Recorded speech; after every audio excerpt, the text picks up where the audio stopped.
السلام عليكم ورحمة الله وبركاته. معكم دكتور عرفان المصري على موقع كرة القدم السوري. رح أحكي اليوم على أصعب الحالات المعقدة تكتيكيا، وهي حالة اللي بتشوفوها بالمباريات وما بينجح غير أغلب أفضل الفرق العالمية بالخروج منها، وهي حالة إنه الانسحاب التكتيكي. أنت راجع بالكرة لملعبك أو شايف زميلك راجع بالكرة لملعبه، وما عندك حدا يساعدك، أو معك أو في زميل مقابل أو زميل اتجاهه صدره مقابل ملعبك، أو باتجاه التماس أو اتجاه ملعب الخصم. يعني 3 حالات بتشوفوها هي إذا كان معك زميل أو ما في حدا نهائيا، ولا حتى الحارس، المنطقة ما فيها حارس. فالحل ال3 فرق عالمية اللي بتنجح فيها هي البرازيل، فرنسا، إسبانيا حتى الآن. الحالة إنه أنت طبعا بتمريرة إلى هذا اللاعب اللي بتلاقيه، إذا لقيته فيك أنت تغير وضع جسمك. بيلاقي طبعا بتلاقي الوقت الكافي أنت بالتمرير حتى تبدل وضع جسمك. وهو أيضا إذا كان معك الكرة فيك تنسحب وتمرر من الخلف للأمام.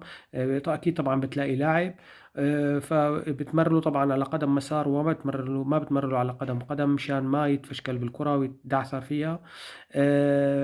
وحتى يسمح له الوقت أيضا بالنظر والدوران والرؤية واتخاذ القرار المناسب.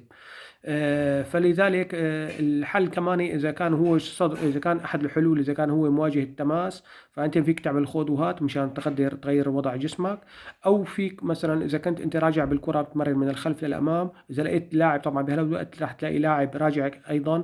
إذا كان هو راجع بتمرر له من الخلف للأمام، وهو كمان راح يركض من الخلف للأمام ويمرر إلى اللاعب الثالث، وأنت بالوقت هذا طبعا بتغير وضع جسمك مشان يصير مثلث تمرير وبتمرر للظهير المعاكس. أما إذا كان مثلا اللاعب لقيته صدره مواجه ملعب الخصم، فأنت طبعا بتمرر له وبتغير وضع جسمك وبترد تنطلق للأمام مشان تشكل مثلث. ما تنسى إنه بترد تنطلق للأمام مشان تشكل مثلث، لأنه هو راح يمرر للاعب غيرك، لأنه أنت طبعا حتكون مراقب. فهي الحالة الثانية. الحالة الثالثة إنه هو كمان إنه يكون صدره مقابل ملعبك، فأنت بهالوقت هذا وأنت عم تمرر له الكرة، بعد ما تمرر له الكرة فأنت بتغير وضع جسمك مشان وهو طبعا بيستلم وبيمرر للاعب الثالث، وأنت بهالوقت هذا غيرت وضع جسمك مشان تشكل المثلث. في طبعا هدول أهم الحلول التكتيكية. طبعا